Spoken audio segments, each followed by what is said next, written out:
Welcome friends. I believe I have made a video in the past alluding to one of my most favorite used vehicles, but in this video I'm going to just focus in on it. This is the Lexus RX. I believe this is one of the best used vehicles that you can get for under $15,000. And why $15,000? Well, that's because you can't buy a new vehicle for under 15K. In fact, the cheapest new car in 2025, it's going to be the Nissan Versa, which is around 17K starting price, which that vehicle, definitely a blessing to own, no issues, but a lot of people, they just love the used market. So let's go through it. I'm on Car Gurus. This is one of my more favorite websites to use when searching for vehicles. And here's some of the settings that I like to go over. I like to first filter out all of the accident vehicles, right? The frame damage, lemon history, salvage title. Now, just because you do this, it doesn't mean that you have completely filtered out all of the vehicles with an accident. Some of these shady dealerships might hide certain things from the Carfax, so something to keep in mind there. And some people who actually have money, they can actually, bypass the insurance and take the vehicle to a shop and fix it up that way. If they do end up getting into a fender bender, right? They don't want to devalue their car, so some people might actually do that. So always do a pre-purchase inspection with a qualified mechanic that you trust before you buy any used car. But this definitely helps. Okay, we're hiding the vehicles that don't have photos. And the other reason why we don't want accident vehicles is because we have no idea how some of these body shops put these cars back together. So that could also cause issues down the road. Plus, you're just buying a devalued car if the vehicle has an accident on the Carfax. So you don't want that. And we're also going to go with the 2010 RX models and up. And I like the 2010 model because that's actually when these vehicles got redesigned. So come here. I like Edmunds. This is a good resource. As you can see, 2010 RX, this vehicle has been completely redesigned, and these vehicles are reasonably safe in a crash test. As you can see, we are on the IIHS website, and at the time it was a top safety pick. That's great. So one of the reasons why I'm not too keen on used cars is, the crash test safety, that is important to me. And compared to the strict standards that IIHS has now, I mean, even these vehicles would honestly fail, right? Like the new car crash test, it's come such a long way. But you can at least tolerate this. Okay, this did pretty well during the time, right? 2013 is another big year. That's when the vehicle got like an additional refresh to get the spindle grille. And as you can see, the vehicle continued to be a top safety pick. So that's good. That's another reason why we're looking at 2010 and up. Actually, if we go back here, 2009, vehicle looks different. Now, I like this body style. I still think it looks great till this day, but 2010, I want the redesign. These prices, considering the mileage, okay, 120K miles and below, we're at about 10 G's on the low end for these clean cars, assuming that there's no accident, right? Let's check out one of these vehicles. Interior, of course, it's gonna have like these cracked leather seats. What do you expect? There are some people, they scrutinize every little detail of a used vehicle. Like, these cars are not gonna be perfect, fam. Okay, if you want perfection, you buy a new car. You just have to be real with yourself. Okay? But overall, this is not a bad conditioned vehicle. And here's another reason why I like these vehicles, okay? Like, I'm all for new vehicles. I'm all about leasing and dumping new cars. Like, you'll never see me really rolling around in something like what I'm showing you here. Okay, I'm just gonna lease and dump like a Mazda CX-5 for like $350 a month. You know what I mean? But there's also a lot of things I don't like about new cars. I don't like the data collection that goes on with new vehicles. I'm not a fan of that. I also don't like some of the chintziness that new cars have. Things like this, like these older generation Lexus products, they are built like tanks. I mean, the solidity of these cabins, I know this doesn't look like much, but there was a quality here that's honestly missing from even like the new Lexus RX. You see what I'm saying? So I like that. And this doesn't seem like it has navigation or anything like that. Everything here is simple. It's not connected to anything. I just like that. It's not like on the radar, if you will, right? So I really appreciate that. Plus, this is a luxury vehicle. It's a Lexus SUV, right? So this is nice that you can get something like this for around this price. It's relatively safe right now.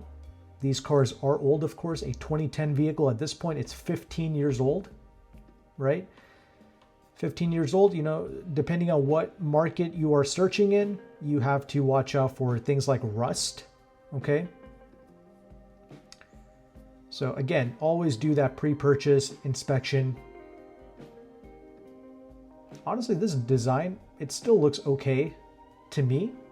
Comment below, let me know your thoughts regarding how these vehicles look. I actually like the white taillights. I think that's pretty sleek. Of course, like the higher trim levels, they will come with things like navigation, as you can see by this picture right here. It does have nav. Regardless, if you don't care about things like that, then you know you got the nav. It's just a good used car. This is a great example right here. This is in good condition. I like the way these seats look in this. It's not all cracked up.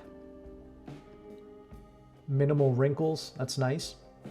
12 Gs. Pretty solid. 115K miles. It is old. 2010, but you know, it's pretty nice.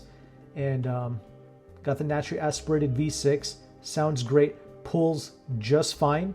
Okay, no issues with the pulling power. We have 275 horsepower. It feels relatively effortless out in the street. That's what I like. You get kind of like average fuel economy, right? Combined 21 mpgs. So it's not like a hybrid or anything, but it's okay. 257 pounds-feet of torque, 18 city, 25 out in the highway.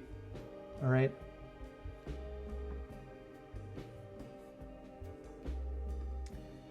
And this is on the lower end of the spectrum. Let's see, where's that price at? Let's go down to $15,000.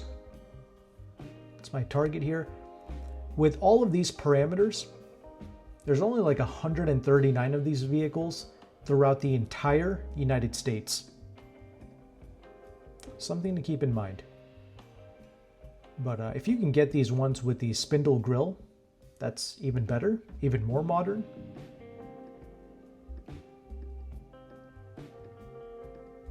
Okay, let's check out the interior on this. A lot more like creasing and cracking, but it's okay. It is what it is.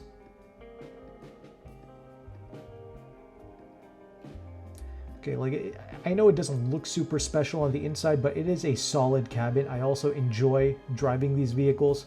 A lot of the journalists at the time, they don't give these cars like the time of day. They're just gonna, you know, glaze some German vehicle. But, you know, I reviewed a lot of these older Lexus cars, and I was a big fan of the way these cars felt, the way they handled, the way they drove.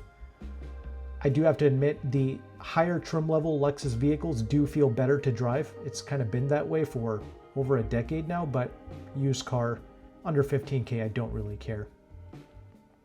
Yeah, this is actually at a Lexus dealership, so that's great. It's not going to be certified pre-owned or anything because it's too old. It's got too many miles on it, but whatever. I'm sure they have some form of quality control.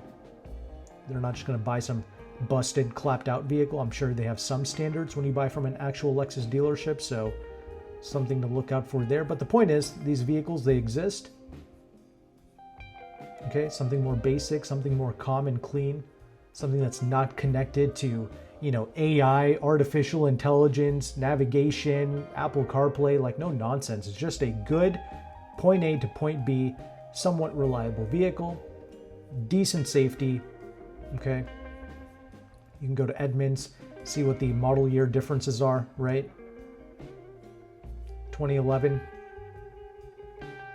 essentially unchanged, but You can go through that, and you know, if you want to run some numbers on used vehicles, of course, financing a used vehicle, you are going to be experiencing higher interest rates, of course, even if you have perfect credit, which fortunately in the United States, when I looked it up, most people in the US actually do have pretty good credit, so that's good. If you want to get the best interest rates possible, I am not affiliated with these companies, but I'll just show them to you as a resource. Lightstream is a pretty decent company to get loans from. It's powered by the Truist Bank. Interest rates are rather high, like 60 months, 7.24%. That's assuming you have perfect credit and you have auto pay enabled. And that's when buying from a dealership. So if you're getting a loan for a vehicle that you're going to buy from an individual, these interest rates, they're going to go up. But regardless, I wanted to show Lightstream to you because it's still a good resource to know about, because let's say you're interested in buying a $15,000 car, but you want to buy like an extended warranty for a used car, and that's going to set you back an extra $3,000 or something. Instead of getting a $15,000 loan, you can actually get an $18,000 loan from Lightstream. That's what I like about them. They're very flexible. So you can explain that to them. If you want to get new wheels and that's going to cost you $2,000, you can get an additional loan for that as well. Like they'll lump everything in. You can just get like a $20,000 loan. You see what I'm saying? But really, PenFed is where it's at if you want the lowest interest rate used vehicle loans. Okay, as you can see, 60 months, 5.49%. That's way better than Lightstream. So if you're not worried about the extra stuff, you're not worried about getting a warranty, accessories, modifications, then honestly, PenFed is where it's at. And no, you do not have to be military to be a member. You just have to dump like $5 into a savings account, and you are automatically a PenFed member, and you can take advantage of these rather low interest rate deals right here. So that's really good to know about. And you can input these numbers into, something like calculator.net. This is really good. Great website, very detailed, right? So assuming you're in a state like Pennsylvania with 9% sales tax, let's just say you're buying from a dealership, there's like $2,000 in fees.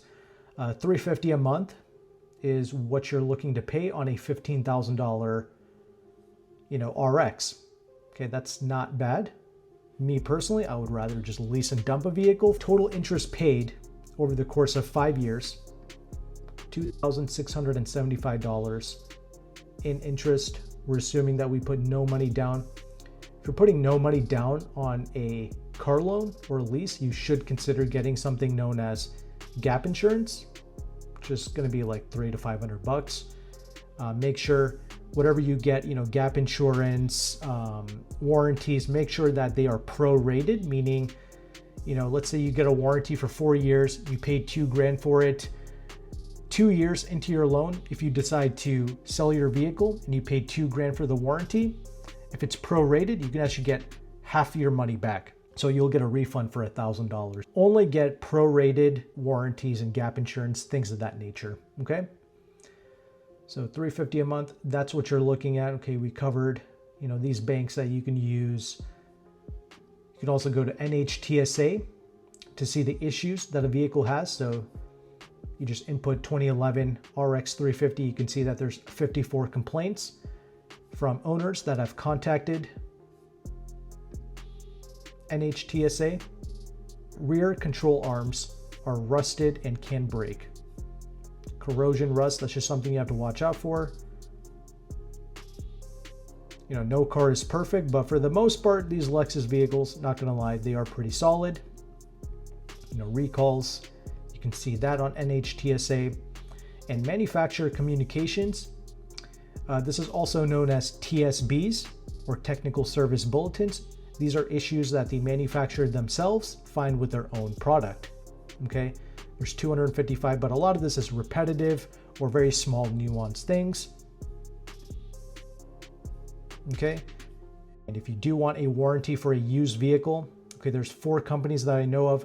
I am not affiliated with any of them, but Some of the good ones, it is Fidelity, Portfolio One, Route 66, and Freedom. In all my research, these are the 4 companies that I found to be rather good. Even car dealerships typically use them, so that's nice. And if you want to learn about new car buying, the Lease Hacker Forum, good resource right there. But yeah, for all intents and purposes, this is the vehicle that I would consider in the used car market. It is the 2010 to, I guess, 2015 RX 350. As always, do a pre-purchase inspection on whatever vehicle you are interested in looking at, okay? And there you go. This is my process for finding used vehicles. If you found value with this content, make sure to like and subscribe. Thank you again for watching. Take care and goodbye.